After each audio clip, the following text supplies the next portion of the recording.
Hi, welcome back to the Personality Hacker Podcast. My name is Joel Mark Witt. And I'm Antonia Dodge. And this week we are inviting back a friend and Enneagram expert, Beatrice Chestnut.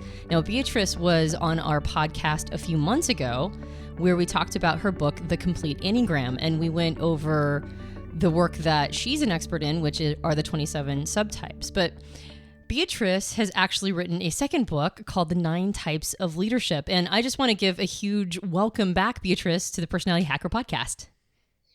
Thanks. It's great to be talking with you guys again. So in your new book, The 9 Types of Leadership, you go into using Enneagram in the workplace. Can you give us a bit of an overview about what is addressed in that book? Sure. So as many of us know, I think today, leadership is really, really important. Leadership development, people understanding themselves as leaders. We need good leadership in the world, especially as work becomes more global. So this book is about, first of all, the fact that there are really 9 types of leadership. Some people think that when they learn the Enneagram and they learn the 9 types a little bit, that, oh, well, there's only 1 or 2 types that are really leader types, right? But I think the beauty of the Enneagram is it shows us that anyone can be a leader. And, some people have different strengths and challenges with regard to leadership. But I wanted to really talk about what are the 9 different leadership styles, the 9 different ways, the 9 personality types of the Enneagram can be applied to leadership in a way that can help leaders understand themselves better and become better leaders, since we need good leadership right now. Yeah, I think that is a stereotype when you look at the Enneagram, that there are certain Enneagram types that are the leadership types and that the other ones are not as much. And so can you kind of unpack what's in the book? Like, how does the book address this concept of how each of the 9 types can be, leaders in the workplace? Sure. So the book, it really, I think, has 2 purposes. One is to highlight leadership style to help leaders be better leaders, and also to highlight the fact that there are 9 different kinds of people that you're likely to encounter at work. And so that different people with different personality styles look at things differently. So it's a lot about also how to interact with different people you might run into at work so that you can work together more seamlessly. But on the leadership level, it's really about, what is your leadership style? What is your default mode? We all have the Enneagram really highlights our inner programming, if you will. We all have an operating system, whether we know it or not. And it helps you get to know yours and what your default mode is and how you tend to view the world and how that influences how you lead and how you work. So in each type chapter, I cover several different things with regard to leadership styles and working relationships. This is built on I don't know how long you've been doing consulting work with businesses. I'm assuming that it's been at least a decade, right? Right. Yeah. About a decade I've been working, not only as a psychotherapist, but also as a coach and with teams. And I present the Enneagram to organizations and talk with them a lot about how it can help them work together better and be more productive because they don't have to have the conflicts and the misunderstandings that often slow things down. Yeah, I think that's really key. When we here at Personality Hacker talk with somebody that's an expert, that they have taken their expertise and they've applied it to real world examples. And I love the fact that you've been in the business world. You've applied something like the Enneagram, which, on the surface, to a lot of people that are new to it, it can seem esoteric and very philosophical in nature. And you've taken it down to the practical, pragmatic level. You've gone into work with actual business leaders, and you've actually helped them create better dynamics in their teams, discover more about their leadership. So I think, I just, for you listening, I want you to pay attention to what Beatrice talks about here, because this is based in real world feedback. This isn't just a theory. These are things that she's actually implemented in the business world through her consulting practice that I think is very powerful to realize that, because you can see so much practical use out of it, really, as a system. Beatrice, talk to us a little bit about, you shared a story. We were shooting a series of videos actually to help promote the new program that you've created with us called the Enneagram Roadmap here at Personality Hacker. And on one of those videos, you had the story about I guess you were telling a story about you were in a business environment, and there was a gentleman there who was a little skeptical about the system, going in the business environment. I can totally see that being the challenge there. I'm going to get the story wrong, so let me just stop now and let you tell the story. But he was one of the leaders in this business, and you really changed his opinion on the Enneagram. Is that right?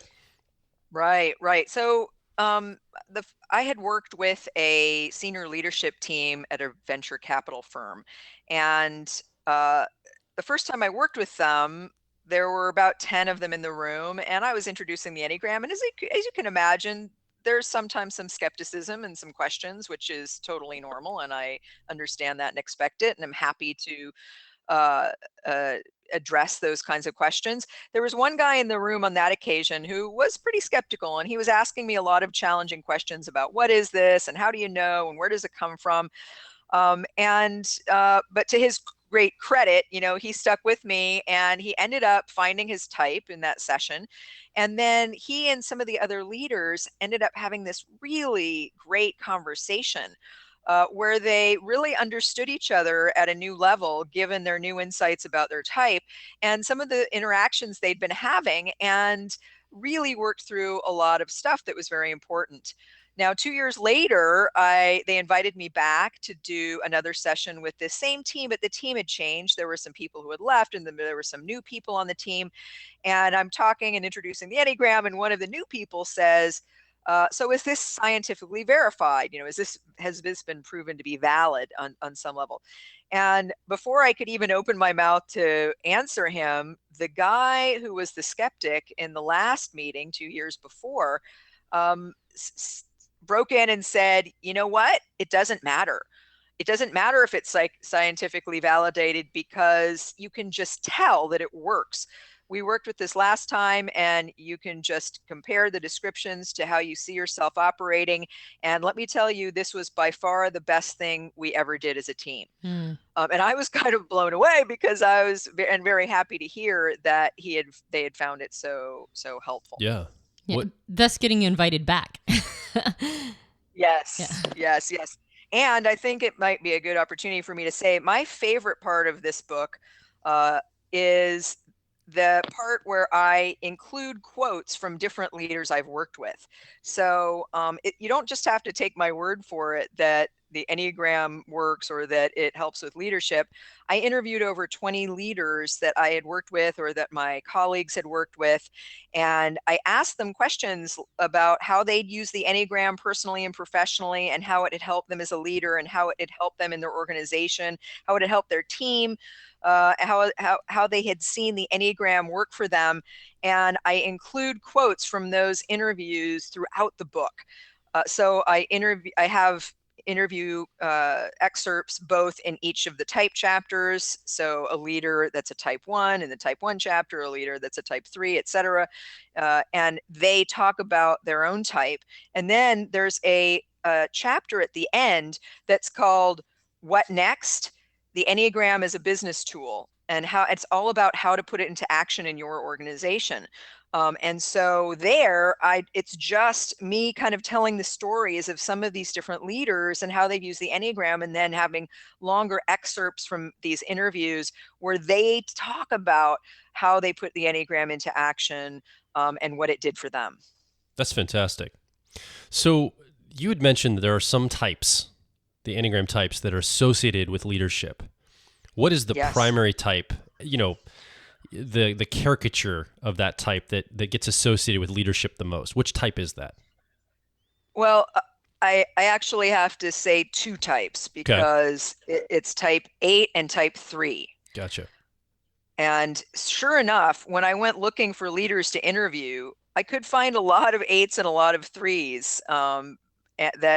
Because I think you do find 8s and 3s a lot at high levels in organizations, but that doesn't mean that only 8s and 3s can be good leaders. I think that's the important piece. But I think other types often think, well, I'm not an 8, so I can't be a good leader. And I think that's obviously not true. What working definition do you have around leadership? Is it the amount of responsibility? Is it the amount of influence? How are you, how is that being framed in your mind or your approach? Well, it's interesting because I of course read up a lot on the leadership literature that's out in the world today before writing this book. And one of the big themes is that everyone is encouraged to see themselves as a leader. And I think sometimes you can define it as, in terms of status. You're the boss, you're the CEO, you're a vice president. Other times it can be in the way you conduct yourself.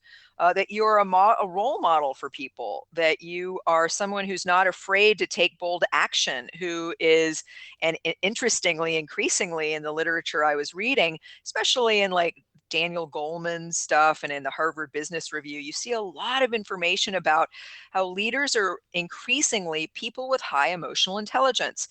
People that have that are in positions of leadership, so they have the status or the role, but they are also people who know themselves, who are flexible, who are able to make decisions in a confident way. And so really, I have sort of a broad definition of leadership, but it's a lot in terms of are you in the position of someone who is leading others and inspiring others and making things happen? Yeah, I remember going to a 5-day leadership conference about, oh gosh, it's got to be like 6 or 7 years now, maybe even 8. Whoa, time goes by very fast. So I remember it was a 5-day event, and I think they spent 2 or 3 days on self-leadership. Like the context was leadership is first self, then others, then groups. And most people, when they're studying leadership, immediately jump to leading groups. And they mentioned that the very first thing you have to master is self-leadership. And if you haven't mastered that component, then everything else is just going to be like sort of a house of cards. Like you might be able to persuade people to follow you, but it's the self-leadership piece that actually makes it so that you have a way to, guide them to a specific place and not break down in the process. And so I when I think of leadership, I think of probably in large part because of that conference, thinking in terms of self-leadership, which is, I think, one of the core components of what the Enneagram teaches is awareness and self-leadership. Exactly. And the more that you read about leadership today, and this is things that are being written today, the most current uh, authors in the leadership literature are all saying something along those lines. Something like you need to be conscious, you need to be self-aware, you need to know when you're coming from a more open place and when you're coming from a less conscious place, and sort of good people skills or having soft power, diplomatic skills. These are increasingly being identified with leadership. Yeah. Can you give us an overview of, and I know that we could probably spend a lot of time on this, so, just kind of almost maybe a truncated overview on how each of the 9 types, maybe a taste of how your book addresses their leadership style, and maybe like a piece of insight for people who might be one of those 9 types. Sure. And it may be helpful for me to just say a little bit about what I cover in each of the chapters on each leadership style. Yeah, please do. Sure. So after I have 3 introductory chapters where I kind of talk about, leadership in the 21st century, kind of like what we've been saying, and and I introduce the Enneagram system, and I introduce how to use the Enneagram system. Then I do a chapter on each leadership style. And I start off by talking about how to tell if you are a person with this leadership style, sort of the view from the inside. And that's where I kind of really lay out some of the key characteristics, and hopefully people can find their leadership style in that. In those descriptions. And then I talk about the central adaptive strategy of that style, sort of what's the central strategy that they're coming from. It's sort of the operating procedure that everything else kind of grows out from. And I talk about what different leaders pay attention to. In other words, like what's on the leadership type 1 radar screen? What are they really looking at? I talk about their worldview and their core characteristics in terms of how they act as leaders. I talk about their mental, emotional, and behavioral patterns. I talk about their strengths and superpowers, I like to call them, what each type is really good at, but also how too much of a good thing becomes a bad thing, and how those strengths can also turn into liabilities when they're either overdone or used without developing a wider range of strategies. There's a section on when I'm stressed and when I'm at my best. So kind of understanding sort of the higher side, the more healthy side, and also the lower, more fixated side of each style. And then I talk a little bit about the 3 subtype personalities, because I think that's so important. As you guys know, I think the subtypes really provide a deeper level of specificity. So I have that in there. I talk about what each type is like at work. Just sort of some bullet points about, what each type feels challenged by at work, normally, what their pet peeves are at work. And also I give some suggestions for what people of each type can do to be easier to work with. So if, let's say you're a type 1, what can you do to be easier to work with in terms of working with others? And then I talk about typical behaviors in the workplace, what's great about working with conscious leaders of each style, and also when you're a manager and you're the one, when your manager is a 1, or when your subordinate is a 1, let's say. So looking at different levels of it and different angles of it. So you can read this book to find out, okay, if my boss is a type 3, what will be helpful for me to know about that person. And then the whole last section of each of the type chapters is a lot about what each person can do to grow, what they should watch out for in terms of their main patterns when they're self-observing, what their blind spots are, in terms of the idea what you don't know can hurt you, deeper self-insights, strengths to leverage, challenging tendencies that you can moderate, and again, how to be more aware of the low side and aim for the high side. So those are, that's sort of an outline of each of the chapters. Cool. Well, are you able to, again, just kind of give a highlight of each of the types? Maybe something that, Sure.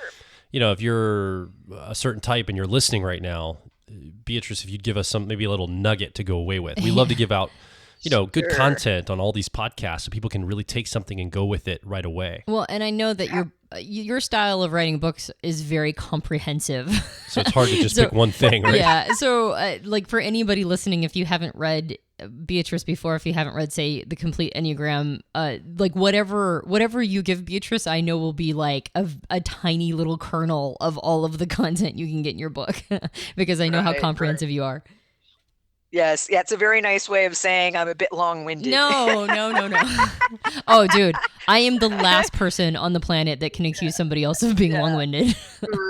Right. No, I'm kind of joking because I have a lot to say, and I think that that's really true. But I think it's good. I would love to give your listeners like a snapshot for each of these 9 styles about, what the leadership focus is and what they can do to work with their leadership style. That'd be great. Okay, so starting at the beginning, type 1 leaders are very much focused on quality. How can we make something better? So they're very hard workers, very ethical, very responsible. In fact, they can be responsible to a fault. And so they can get in trouble. And that's the thing I love about the Enneagram. The strengths are directly connected to, how they can get themselves in trouble. But of course, that's directly connected to what they can be aware of to grow. So for type 1 leaders, it's about noticing when you're overdoing it, when you're overdoing the focus on quality, when you're going past the deadline of when something needed to be done because you're trying to make it more perfect, when you need something to be 100% and you drive yourself and others crazy needing to make it perfect when really 80% is totally good enough. Ones can have problems delegating. So sort of loosening up the need for such a high level of quality, learning to be easy on yourself, learning to have more fun with what you do, and not overwork or take too much responsibility on your shoulders in the things that you do. So that's type 1. So type 2, I would say type 2's big strengths as leaders are that they really prioritize people and relationships.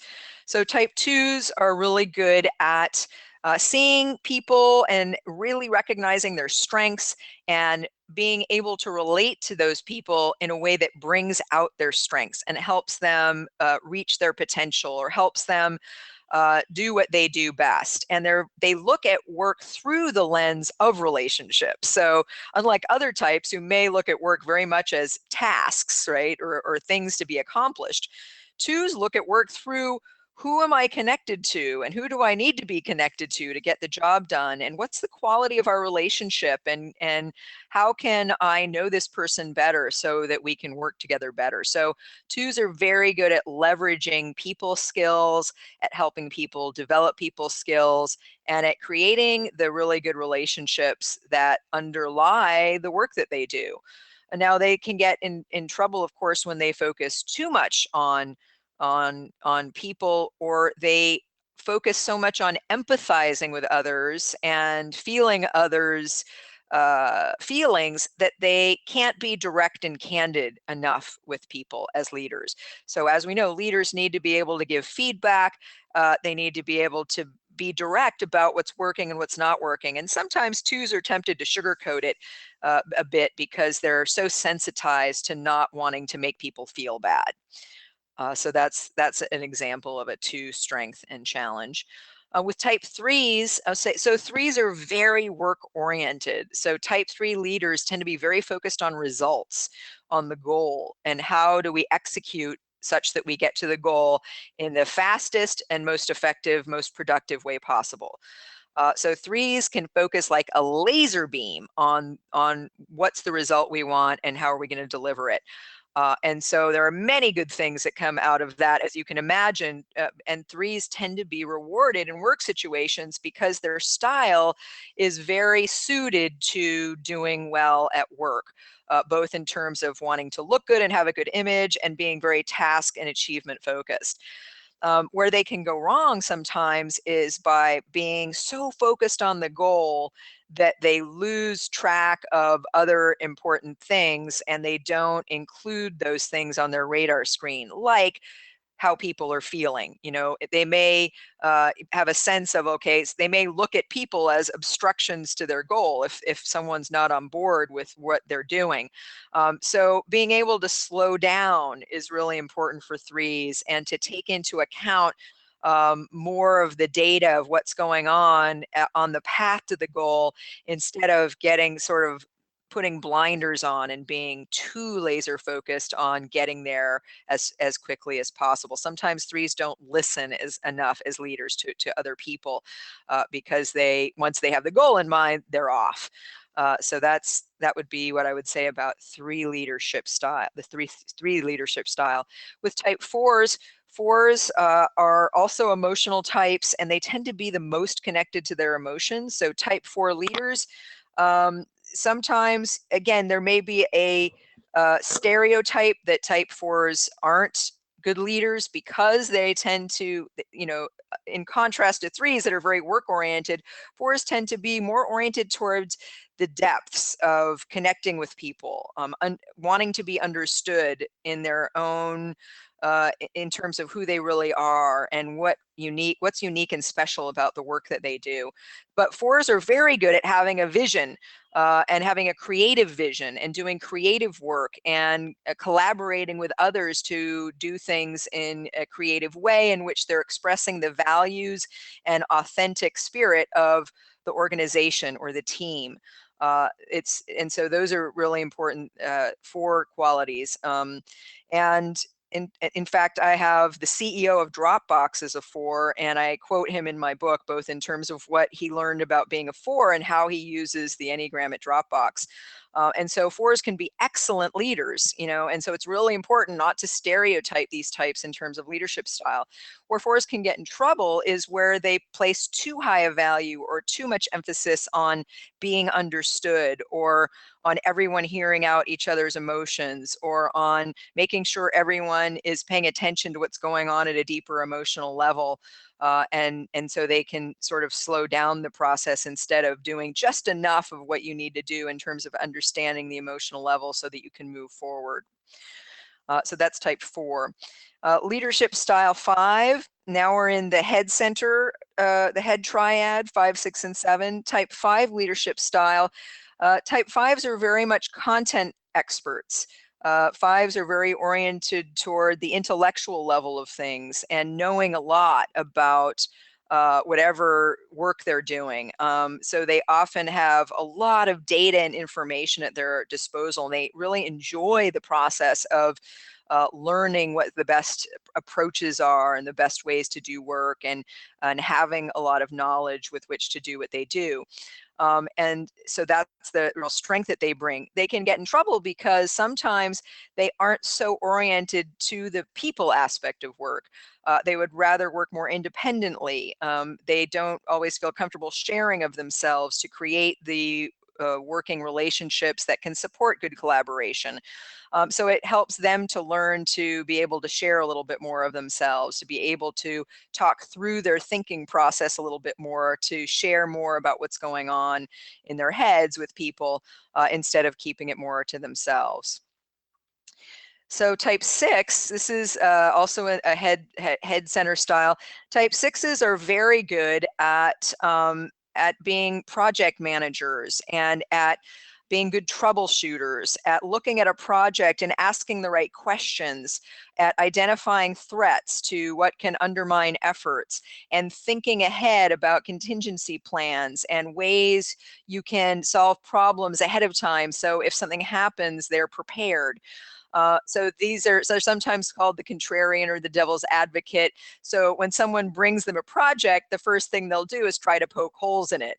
So it really helps to know when you're working with a type 6 leader, because you may think like, wow, this leader doesn't like what I'm doing, or they're questioning me a lot. They must not really be on board with this project. But really, that's just the 6 being a good 6 leader and doing what they do best, which is really kind of vetting, like, have you thought about this? Have you thought about this? What happens if this happens? What happens if this happens? And it's just kind of the way they operate, to ask a lot of questions, to introduce doubts, so that those things can be taken care of, and you can make a plan that's resistant to problems that might crop up. Now, of course, they can go wrong when they get too much mired in the questions, and they get caught up in analysis paralysis, and they don't take action at some point. At some point, the questions need to stop, and you need to make a decision. And sometimes that can be hard for 6 leaders who can feel like they can never be sure enough, or can never get enough information, or need to keep checking on different pieces of data. And so it can be important for 6s to collaborate with others and hear when they're looking too much at the negative data and they need to look at what's really working, or they need to just move on. In terms of this type 7 leaders are very good at being the visionary, being the person who's an innovator, who's thinking outside the box, thinking of new ideas, thinking of the future and what we're going to create in the future that will be really exciting and do something new that hasn't been thought of before. So I live in Silicon Valley here in California, and we have a lot of these here, people who are really pushing the frontiers of what's being done, because the way they think is to be really thinking of what's the most exciting thing I can plan or envision. And so they tend to be very inspirational, also because they tend to look at the positive side of whatever's happening, and they tend to be very optimistic and enthusiastic. So they can really lift the morale of a team, and they can be really good at looking at the best case scenario and looking at why things are going to work out really well. Now, where they can get in trouble is twofold. One is they can look too much at the positive data and not want to take into account the negative data. And of course, sometimes you need to do that in order to course correct or know how to make something really successful. Another thing about 7s is they can dislike getting involved in unpleasantness, especially when it comes to relationships. So having the difficult conversation when something's not working between you and someone else. Another way of saying not wanting to be with or engage with the negative data, whether that's about the project or about the relationship or the team, they can want to avoid what feels difficult or unpleasant or uncomfortable. And so sevens need to learn to tolerate a certain level of discomfort so that they can have the conversations they need to have to move things forward, even if it's not always fun or about something exciting. And then type 8, I would say, here is another type where is it sometimes called the boss, right? So this is a type that's very much the quintessential leader type. And so some people think that just eights make good leaders, but obviously as I hope you can hear, every type can be a good leader. Where eights are especially good is at being, they'd like to take action, at being decisive. These are eights are people who like to make big things happen. They look at the big picture and how can we move a big initiative forward. They tend to be fearless in terms of how to exert power to impact the situation, to create a big impact in terms of the organization or what the organization is doing. They aren't afraid of big challenges and big projects. They even get enlivened by a challenge and by being able to do something big. And they're also good at leading teams in that they tend to be strong and they tend to be protective of people they care about, of their team. They really have your back. And when you're on their team, they bring a lot of effort and power and hard work to bear to whatever you're doing. Where they can get in trouble is eights are very powerful people, and that power is a compensation for not wanting to be in touch with their vulnerability. So eights tend to be in denial of their vulnerability. They tend to just focus on and be conscious of their strengths and their power. But of course, all of us humans have vulnerabilities, and what we don't look at doesn't go away. It just causes problems. And so sometimes eights can overdo the way they exert power or the way they can dominate a situation and not take into account what their vulnerabilities are. And so it's really important for them to get in touch with their softer side, with their vulnerable feelings, to be able to communicate about different aspects of themselves, to be able to smile more, to be warmer, to be more approachable, because people will often say they're intimidated by eights, and it's not easy to work with someone that you're intimidated by. So I've heard eight leaders say in a really beautiful way that they've needed to get in touch with their vulnerability so that people can enjoy working with them more and be more open with them, and they can create stronger relationships where people feel safe and comfortable approaching the eight. And then with the nines are good leaders in that they tend to be very good mediators. They're very good at inclusion and leading by consensus. They want to make sure everybody is heard and considered. They're very good at thinking through, like, what's good for the people, what's good for the organization, how do we create harmony in what we do in addition to achieving some success. So nines can be very good leaders in that they can mediate disputes really well.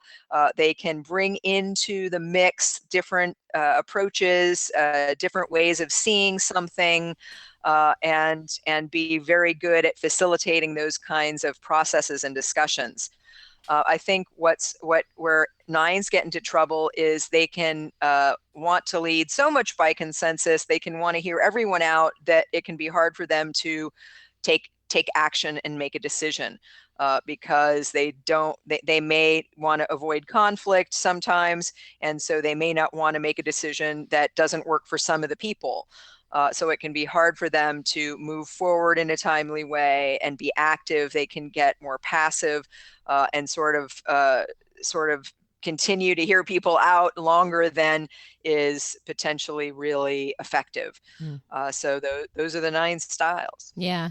As I was listening to you go through them, especially focused on the 2 that are sort of maybe overrepresented in the business world, at least in the United States, and there probably is some correlation, I would imagine, with other countries as well, that 3s and 8s are sort of the stereotypical leaders that you see in business here in the Western world. And I think because we maybe have a bias toward that, or they're maybe overrepresented, their style of leadership doesn't always get reflected back to them as a problem or as a challenge. And so the types that are more stereotypical may actually end up staying in their challenges longer because they're not getting feedback that there's something that needs to change. Whereas the styles that are not as stereotypically, quote unquote, in like management or leadership or project management or whatever, there's like this sense that they almost have to overcome some of their challenges in order to truly step into a leadership role. So in some ways, it feels like maybe like the 3s and the 8s, and I'm a 3. So I'm like listening and I'm going, yep, that's totally it. I have a tendency to marginalize people's feelings. And I'm like, we're trying to get to this thing. And why do we have to talk about emotions? Like, why does it matter what everybody's feeling? I definitely have that in me. And I've seen the business world, to some extent reward that. And so it's taken me being a person who like owns a business and has, is responsible for a lot of moving parts, and recognizing that morale is not something that just handles itself. Like, you actually have to be a part of that process. It's taken me much longer to figure that out than I think it may be for other people's challenges, that they have to kind of figure that out on their path to get into leadership. You're right. You're absolutely right. There is a cultural element of this. America is a 3 country. And so I think there is a way that 8s and 3s a lot of the time get rewarded for the ways they operate. And I think that's a really good point, that they may be slower to course correct because they aren't getting the negative feedback associated with their leadership style. Mostly they're ways that in our business context in the US, it works. And what the ways it isn't working may have a harder time getting through. Yeah. The pattern I noticed from this, as you were talking through it, was the idea of not all types of leadership are appropriate in all contexts. So as you were going through the list and you were highlighting the challenges and the strengths of each of the types, I was noticing, okay, I could see that working well in business. And then you'd mentioned another type. Let's say type 9, for example. And I thought, well, that type, man, in like a nonprofit or maybe a spiritual tone or something like that, where they're leading a nonprofit, maybe a church group or a social club of some sort. There's certain types of leadership that might be more appropriate in certain industries or certain subsets, not just the business world. And so I was noticing, again, I don't have all the direct, tie together by each type to what industry would be appropriate in, but I could see probably a pattern emerging. In the government, diplomacy is needed. Maybe there's types that are really good at diplomacy. And in business, maybe driving sales and marketing is really good. So certain leadership styles help lend toward that. So I think, one size leadership doesn't fit all contexts, I guess. That's what emerged for me as you were talking. Right. And I think the Enneagram can really help see how different strengths fit different situations, right? And how in different situations, a person with this style may need to flex more versus this situation, which is actually perfectly suited to what they're good at. Yeah. So I think that's a good point, that when we think of the word leadership in business, there's probably a very specific picture that comes up in our head. It might be different for each person, but it's probably it's a variation on a theme. But when we're talking about this concept of leadership, there are a lot of different contexts where leadership is required. So sort of matching your leadership style, not just to, becoming the best version of that leader, but also the right context that supports that and sort of greases the wheels of your leadership style, that there's a really good symbiotic relationship there. And where the leadership style is focused, whether you're, like you talked about at the very beginning of the podcast, Antonia, this idea of self-leadership. My guess is that there's certain types that they have a lot easier time accessing their inner world, understanding the nuance of themselves and helping to lead themselves. It comes more naturally to them, whereas other people are more externally focused. When they get in front of a group, they have a better ability for that as well. So it's not just the context you're in, but it's also where is the leadership focus? Is it yourself? Is it a small group, your family? Is it a large group, a business, or an organization? Or an audience. An audience, military, whatever it would be. I think there's a lot of different variances here Right. that probably play into this. Yeah. Yeah. So I guess wrapping this up, I want to, if you don't mind, Beatrice, I'd like to do a second podcast after this one for the next podcast we do, where we talk a little bit more about the work dynamics. I know you mentioned there's two major themes in the book. There's the leadership part, understanding your style of leadership, how you show up to the world, and maybe who's in charge of you, in a leadership position in your organization that you report to, maybe a lead or something like this. But also there's the interdynamics of the workplace. And I know you address some of that in the book as well, and love to talk to you a little bit more about that in the next podcast if you're open to it, so we can unpack that conversation too. Yeah, that sounds great. It refers to the subtitle of the book, which is Mastering the Art of People in the 21st Century Workplace. And it's a lot about understanding the diversity of styles and how to understand who you're working with so you can get along better. So we really encourage you to listen to part 2 of this podcast, this suddenly emergent podcast series. This first part was on the leadership part, and then the part 2 of this podcast will be on the interpersonal dynamics. Yeah, if you want to check out more of Beatrice's work, you can go over to her website, which is beatricechestnut.com. All right, did I get that right, Beatrice? Yep. Or you can Google it, obviously, as well. And you can check out her books, all the stuff that she does over there. And of course, we'd love to get your input on this podcast, some of your reflections, your questions, your comments directly below this podcast. You can do that over at our website, which is personalityhacker.com. You can also join our community of like minds, people just like you that talk about this on a regular basis. They want to grow themselves. They want to understand more about themselves and the people in their world. They want to understand what kind of leaders they are in the world and how to better move that forward. Head over to facebook.com/personalityhacker or twitter.com/personalityhack. Yeah, and just to reference back to something Joel mentioned in the podcast, Personality Hacker has actually partnered with Beatrice to create a program called the Enneagram Roadmap, and we invite you to head over to personalityhacker.com to get more information on that program. If you enjoyed this podcast, you can subscribe to us on iTunes and various Android platforms.